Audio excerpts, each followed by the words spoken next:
કોએનાલિસ્ટ આપણા ઘરમાં છે, આપણા મમ્મી પપ્પા છે, આપણો કોઈ મિત્ર છે, કોઈ થેરાપિસ્ટ છે જેમની પાસે જઈને તમે આ વાત કરી શકો છો, કન્ફેશન. અને કોઈ ન મળે તો એક કોરા કાગળ પર લખી નાખો. Journaling technique. જે ક્ષણે તમે એને અવેરનેસ ફિલ્ડમાં લાવો છો, એ લાગણી, એ પીડા ધીમે ધીમે તમારામાંથી મુક્ત થતી જાય છે. 5મું છે disconnection with status and respect. આ અવારનવાર થતું રહે છે અને ડિપ્રેશનને અને અપમાનને સીધો સંબંધ છે. જો વારંવાર તમને કોઈ અપમાનિત કરે છે તો એવી પૂરી શક્યતાઓ છે કે તમે ડિપ્રેશનમાં જઈ શકો છો. તો જે સ્થળ પર કે જે વ્યક્તિ દ્વારા કે જે પરિસ્થિતિમાં 3 S તમારા જોખમાય છે, સેલ્ફ એસ્ટીમ, સેલ્ફ કોન્ફિડન્સ અને સેલ્ફ વર્થ, અને જો ત્રણેય ભેગા થાય it is a deadly combination. અને આ બંને રીતે થઈ શકે, કોન્શિયસલી, સબકોન્શિયસલી. કોન્શિયસલી તો આપણને ખબર છે, ગેસ લાઇટિંગ મેં હમણાં જ કીધું હતું. જ્યારે કોઈ તમારી લાગણીઓને અમાન્ય ઠેરવે છે, તમારા સત્યને તોડી મરોડી નાખે છે, તમારા કોન્ફિડન્સના, તમારા સ્વમાનના ભૂક્કા બોલાવી દેવાનો પ્રયત્ન કરે છે, તો એ કોન્શિયસ એટેક છે તમારા માનસિક સ્વાસ્થ્ય પર. પણ બીજો વધુ જોખમી છે જે દેખાતો નથી, અને એ છે સબકોન્શિયસ એટેક, અને જે વારંવાર આપણે અત્યારે પણ એનો ભોગ બની રહ્યા છે. 3 છે: news, advertising, social media. News માટે એવું કહેવાય છે, માર્ક ટ્વેને એવું લખ્યું હતું કે if you don't read the newspaper you are uninformed. If you read the newspaper you are મિસઇન્ફોર્મ્ડ.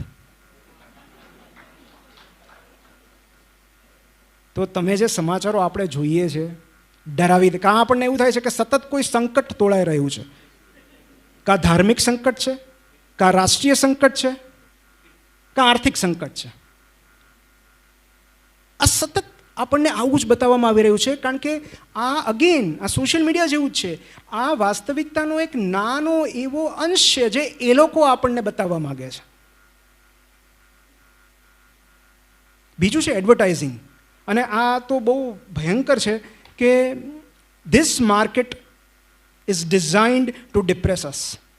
આ બજારની રચના આપણને હતાશ કરવા માટે થઈ છે, કારણ કે આપણા સુખી અને સંતુષ્ટ થવાથી માર્કેટને કોઈ ફાયદો નથી થવાનો. માટે સતત આપણને આપણી ઉણપો બતાવવામાં આવે છે, કારણ કે જ્યાં સુધી કોઈ પુરુષ અપૂર્ણ ફીલ નહીં કરે ત્યાં સુધી એ ધ કમ્પ્લીટ મેન બનવા માટે રેમન્ડના કપડાં શું કામ ખરીદશે? જ્યાં સુધી ઘર બેઠા કમાવાની લાલચ નહીં જાગે ત્યાં સુધી ડ્રીમ 11 પર કોઈ ટીમ શું કામ બનાવશે? ઇઝી મનીનું ગાજર આપવામાં નહીં આવે તો લોકો રમી શું કામ રમશે? સુંદર મોડેલને બતાવીને જો કોઈ સ્ત્રીને કદરૂપી ફીલ કરાવવામાં નહીં આવે તો કોઈ ફલાણો સાબુ, ફલાણી બ્યુટી પ્રોડક્ટ શું કામ ખરીદશે? Every second we are being manipulated by marketing and advertising industry. સતત આપણને એવું કહેવામાં આવે છે કે ફલાણું લેશો તો સુખી થશો. મતલબ એઝ ઇફ કે આપણે ખુશ થવા માટે, સુખી થવા માટે સતત કશું ખરીદતા રહેવાની જરૂર છે. અને એક વસ્તુ મને આજ સુધી નથી સમજાણી કે આટલા ટકા બચત ને આટલા ટકા પૈસા બચાવો. પૈસા ખરીદીને કોઈ પૈસા કઈ રીતે બચાવી શકે?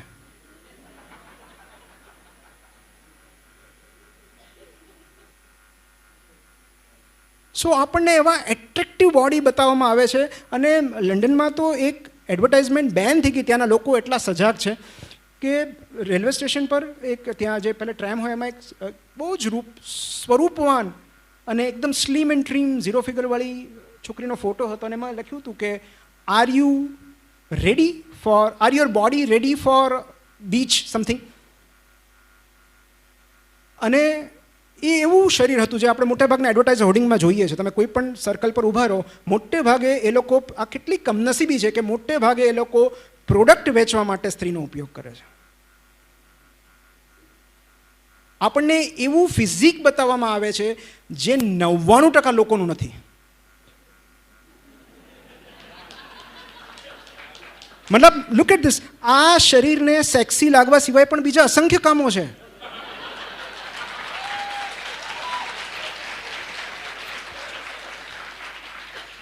મતલબ મારું હૃદય દરેક ક્ષણે આટલું બ્લડ પંપ કરે છે એ નથી જોતા.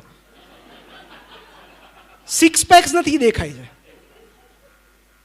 સો બિકોઝ આપણને સતત આપણી અપૂર્ણતાઓ બતાવવામાં આવે છે કે જો આની પાસે આ છે, તમારી પાસે નથી.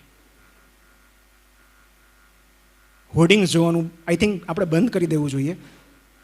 અને દરેક એડવર્ટાઇઝમેન્ટ આપણામાં એક ખાલીપો છોડીને જાય છે કે આપણી પાસે આ નથી. કારણ કે એ પ્રોડક્ટ સાથે જેને પૈસા આપવામાં આવ્યા હોય છે એ એટલું બધું કૃત્રિમ સ્માઇલ ને હાસ્ય લઈને આવે છે કે આપણને એમ થાય કે આ સાબુલિયો ખરેખર ખુશ છે. આપણે ઘરે લાવીએ ત્યારે ખબર પડે કે આમાં તો કશું જ નથી. અને એકચ્યુઅલી આ વાત તો આપણે તો બહુ દૂર છે. યુએસમાં એ લોકોએ આ હટાવવું પડ્યું હતું કારણ કે લોકોએ વિરોધ કર્યો કે આ બોડી શેમિંગ છે, તમે આ રીતે લોકોને બોડી શેમિંગ ન કરી શકો. અમારું આવું ફિગર શું થયું, અમે ટાયર અરે ખુશ છીએ. મતલબ એમાં વાંધો શું છે? ચરબીના થર જામે છે તો આપણે એટલા ઉદાર છીએ કે આપણે આવવા દઈએ છીએ. અને આપણું સ્વમાન એટલું બધું ફ્રજાઇલ નથી કે શરીરમાં છાશવારે આવતા ચરબીની ભરતી ઓઠથી ઘવાઈ જાય. મતલબ આપણું સેલ્ફ એસ્ટીમ આપણા બોડી સાથે જોડાયેલું છે, આપણા ફિઝિક્સ સાથે જોડાયેલું છે. અને ત્રીજું જે સૌથી ડેન્જરસ છે એ છે સોશિયલ મીડિયા, જેની હમણાં આપણે વાત કરી. અને all kind of psychiatric illnesses, believe me, social મીડિયાથી વધે છે. એક કે એવું નથી જે ઘટે છે. તમે ડિપ્રેશન લો, તમે 20 થી 25 મિનિટ કોઈ પણ સોશિયલ મીડિયા યુઝ કરશો, તમને ઓટોમેટિક ડિપ્રેશન લાગવાનું શરૂ થઈ જશે. તમને અનુભવ છે એટલે જ તમે હા પાડો છો. એમાં જે લર્કર્સ હોય ને એને મેક્સિમમ ડિપ્રેશન આવે. લર્કર્સ એટલે જે કાંઈ જ કરતા ન હોય, ન પોસ્ટ મૂકે, ન પિક્ચર મૂકે, ન કોઈની સાથે વાત કરે, ખાલી કોણ ક્યાં ફરવા ગયું છે, કોણ કોની સાથે કેન્ડલ લાઇટ ડિનર કરે છે, ફલાણી એક્ટ્રેસનું કોની સાથે લિવિનમાં છે, બસ આવું જ બધું કન્ઝ્યુમ કરીને એક ઊંડો નિસાસો નાખીને સૂઈ જાય.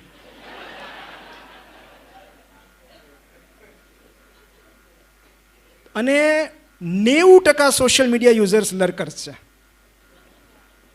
90%. જે લોકો ક્રિએટર છે એમને ઓછું ડિપ્રેશન આવે છે. સો હું એવું કહીશ કે don't be a consumer in social media, be a creator or at least a communicator. તમે જો ખાલી સોશિયલ મીડિયાનો ઉપયોગ કન્ઝ્યુમ કરવા માટે કર્યો છે તો ગયા, કોઈ તમને બચાવી નહીં શકે.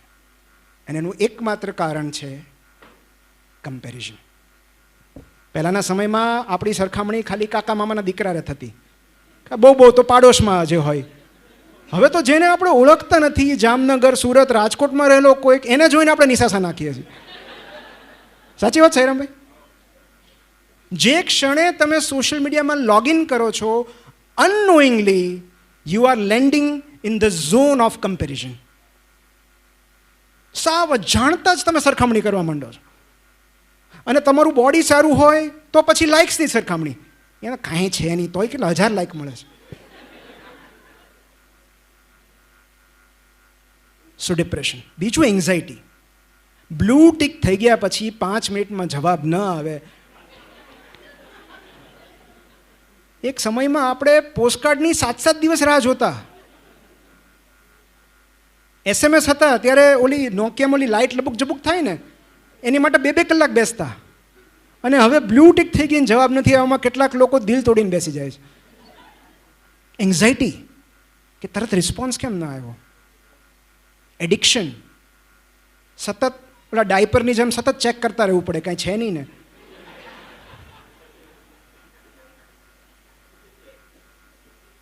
તો સોશિયલ મીડિયા એક અગેન એવી બારી છે જ્યાં સતત આપણને આપણી ઉણપ દેખાડવામાં આવે છે. આપણને સતત એવી જિંદગીઓ, એવી પાર્ટીઝ, એવા પ્રવાસ, એવા પિક્ચર્સ દેખાડવામાં આવે છે જે સતત આપણને અયોગ્ય, અપૂર્ણ, ઇનએડિક્વેટ કે ઇન્ફિરિયર ફીલ કરાવે છે. આપણને સતત એવું લાગે છે કે આપણે ઇનએડિક્વેટ છીએ, આપણામાં કંઈક ખૂટે છે. અને એ જે ફિલિંગ છે ઇનએડિક્વેસીની, એ સૌથી ભયાનક છે. આપણને એમ લાગે છે કે આપણામાં ખાલીપો છે, કશું ખૂટે છે આપણામાં માત્ર સોશિયલ મીડિયા જોઈને.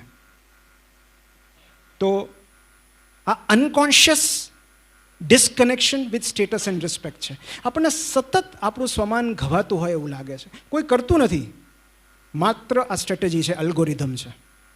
અને તમે ભૂલે ચૂકે જો એકવાર એ રૂપાળી સ્ત્રીનો કે ફલાણાનો ફોટો લાઈક કરી દીધો, પછી ઇન્સ્ટા તમારી પાછળ પડી જશે. તમને એવી જ ફીડ બતાવ્યા કરશે જે તમને સતત ઇન્ફિરિયર ફીલ કરાવે. સો સ્વમાન અને સ્ટેટસ રિક્લેમ કરવું એ માનસિક સ્વાસ્થ્ય માટેની મૂળભૂત જરૂરિયાત છે. સિક્સ્થ ઇઝ વેરી ઇમ્પોર્ટન્ટ, જે સૌથી ઇગ્નોર થતું છે, એ છે ડિસ્કનેક્શન વિથ નેચર. એકચ્યુઅલી અમારે પહેલાં કહેવું જોઈએ, કુદરત સાથેનું કનેક્શન આપણે ગુમાવી ચૂક્યા છીએ. છેલ્લે ક્યારે પાર્કમાં ગયા હતા, ક્યારે કોઈ વૃક્ષ સાથે બેઠા હતા, ક્યારે તળાવની પાળે ગયા હતા, ક્યારે મેદાનમાં ગયા હતા, આપણને યાદ નથી. અને હવે જેમ ડાયટિશિયન હોય ને, જે તમને કહે આટલું લો, આટલું ન લો, આટલું ઓછું કરી નાખો, પ્રોટીન આટલા કાર્બ્સ એટલું, એવી રીતે હવે ફોરેસ્ટિશિયન છે, જે તમારા માટે પ્રકૃતિનો ડોઝ નક્કી કરે છે કે કેટલી પ્રકૃતિનું તમારે સેવન કરવું જોઈએ, તમારે એનો સંપર્કમાં રહેવું જોઈએ. અને એની માટેનું એક પિરામિડ છે જેને નેચર્સ પિરામિડ કહેવાય. એમાં 25-3નો રૂલ છે. તમને પ્રેક્ટિકલી કામ લાગે એવો છે. 25-3 એટલે 20 મિનિટ 5 કલાક 3 દિવસ. 20 મિનિટ એટલે દરરોજની ઓછામાં ઓછી 20 મિનિટ કોઈ પ્રકૃતિના સંપર્કમાં રહો. કોઈ ગાર્ડનમાં ચાલવા જાઓ, જ્યાં વૃક્ષ હોય એવી જગ્યાએ ચાલવા જાઓ, કોઈ પાર્કમાં બેસો, પણ 20 મિનિટ અઠવાડિયામાં મિનિમમ 3 વાર પ્રકૃતિના સંપર્કમાં રહો. Minimum dose required. Okay, 3 times in a week. Second છે 5 કલાક દર મહિને 5 કલાક સેમી વાઇલ્ડ એન્વાયરમેન્ટમાં વિતાવો. ગાઢ જંગલ ન હોય તો ચાલશે, પણ નદી હોય, તળાવ હોય, થોડા ઘણા ડુંગરા હોય, નજીકમાં ગામડું ક્યાંક હોય, 5 કલાક. શરત એટલી છે કે સાથે મોબાઈલ ના હોવો જોઈએ. અને ત્રીજું છે 3 દિવસ. દર વર્ષે 3 દિવસ એવી જગ્યાએ વિતાવો જ્યાં દૂર દૂર સુધી સિવિલાઇઝેશનનું નામો નિશાન ન હોય, ન નેટવર્ક આવતું હોય, કોઈ જ સુવિધા ન હોય. 3 દિવસ સંપૂર્ણ ગાઢ જંગલની વચ્ચે. એની માટે એક બહુ સરસ શબ્દ છે જપાનીઝ ફિલોસોફીમાં, શિન રિન યોકુ. એને ફોરેસ્ટ બાથ કહેવામાં આવે. જેમ આપણે સન બાથ લઈએ ને એમ ફોરેસ્ટ બાથ. મતલબ તમારી 5 ઇન્દ્રિયો વડે તમે આ જંગલને અનુભવો, એની સુગંધ લો, એનો સ્પર્શ કરો, એ પાંદડાના જે હલવાનો અવાજ આવે એને સાંભળો. તમે સંપૂર્ણ પ્રકૃતિમય બની જાઓ. એક બહુ સરસ શબ્દ છે, જ્યારે મેં આ વાંચ્યું ત્યારે મને આમ થ્રિલ થઈ ગયું હતું, સિલ્વોથેરાપી. સિલ્વોથેરાપી એટલે ટ્રીટમેન્ટ બાય ટ્રીઝ. તમે ખાલી થોડો સમય કોઈ વૃક્ષની બાજુમાં બેસો, તમારું ડિપ્રેશન દૂર થઈ જશે. એવો જાદુ હોય છે વૃક્ષોમાં. વૃક્ષનું એવી એનર્જી હોય છે, હિલિંગ એનર્જી. અને હું દરેક વખતે કહેતો હોઉં છું કે nature is the best healer. આપણી મોટા ભાગની માનસિક સમસ્યાઓનું કારણ પ્રવાસ અને પ્રકૃતિનો અભાવ હોય છે. વિટામિન એનની ઉણપ હોય છે, નેચરની ઉણપ હોય છે. કારણ કે આપણે ભૂલી ગયા છીએ કે આપણે નેચરનો જ ભાગ છીએ. અત્યારે સિવિલાઇઝ થયા, પહેલાં તો જંગલમાં જ રખડતા. તો એ માતા, એ પ્રકૃતિ, એ ધરતીનો ખોળો આપણને બોલાવે છે. અને જ્યારે આપણે એનાથી દૂર ભાગીએ છીએ ત્યારે માનસિક સ્વાસ્થ્યની સમસ્યાઓ સર્જાય છે. સો આ નેચર સાથે કનેક્ટ થવું બહુ જરૂરી છે. અમે પોતે અનુભવેલું છે. 2019ના ડિપ્રેશન પછી જ્યારે અમે ભૂતાન ફરવા ગયા ત્યારે એ એક ટ્રીપે મને જે હિલિંગ કર્યું છે, I cannot thank that trip enough. એટલો બધો જાદુઈ કોઈ હિલિંગ પાવર હતો. અને દરેક જગ્યાએ છે. ભૂતાન જવાની જરૂર નથી. ખાલી કોઈ વૃક્ષની બાજુમાં બેસો, trees can talk to you. મારી દીકરી, મને બહુ ગર્વ છે કે 12 વર્ષની ઉંમરે એ એકલી બાર ફળિયામાં બધા વૃક્ષો સાથે વાતો કરતી હોય. વાતો કરે. એણે બધા વૃક્ષના નામ આપ્યા છે, એમના જન્મદિવસ છે. તો ક્યારેક આપણને એવું થાય કે ખરેખર આપણે જે રસ્તા પર જઈ રહ્યા છીએ એ યાતનાઓથી ભરેલો તો નથી ને. ક્યારેક ફક્ત એટલું સમજતા આખો ભાવ નીકળી જાય છે કે જેની ખરેખર જરૂર હતી એ રૂપિયા નહોતા, સ્વાસ્થ્ય હતું, માનસિક શાંતિ હતી, આખી રાતની ઘસઘસાટ ઊંઘ હતી, એક પુસ્તક હતું, એક બાંકડો હતો, એક કોફી હતી, એક સૂર્યાસ્ત હતો, એક મિત્ર હતો, એક કુટુંબ હતું, કે ખરેખર જેની જરૂર હતી એ પામવા માટે વધુ દોડવાની નહીં, સમયસર અટકી જવાની જરૂર હતી.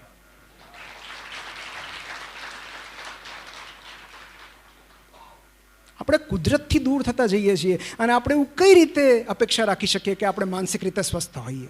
જે આપણા મૂળ છે, જ્યાંથી આપણે ઉગ્યા છીએ, આવ્યા છીએ, આપણે નેચરનો ભાગ છીએ. સેવન્થ ઇઝ, ટૂંકમાં જ કહીશ, ડિસકનેક્શન વિથ એક્સરસાઇઝ. આ બહુ જરૂરી છે, કારણ કે આ સૌથી વધારે ઇગ્નોર થતું છે. આપણે બહુ ગુજરાતી પ્રજા તો,